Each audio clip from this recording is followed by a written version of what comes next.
संबलपुर को घारी जंडीस चिंता। संबलपुर सहर धुबपड़ा, कुमारपड़ा, सालिया बगिचा प्रभृति अंचल में जंडीस रोग माड़े लगी। आज पुणी संबलपुर में 19 जन जंडीस रोगी चिन्हट होती।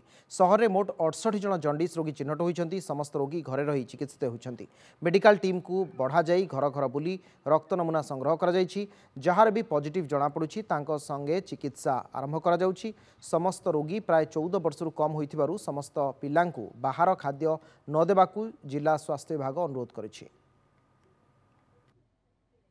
आज आम 68 पॉजिटिव आज पर्यंत अच्छा समस्ते स्टेबल अच्छा हॉस्पिटलाइजेशन एपर्यंत 0 आमर मेडिकल टीम पूरा बुलूँ सर्विलेंस टीम रही फील्ड से मैंने रिपीटेडली घर घर बुलिक आम तो आसस घर घर बुलिक रिपोर्ट नहीं सारी तथापि भी से बुलूँ सैंपल कलेक्शन पानी सैंपल प्लस ब्लड भी टेस्ट होची।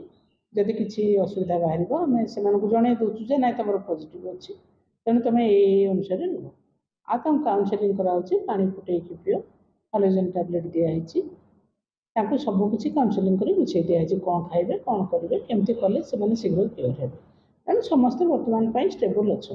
मैक्सिमम केस होती 14 वर्ष तौर खूब कम लोग अच्छा अप टू 20 वर्ष केस आम एपर्यंत पाइना।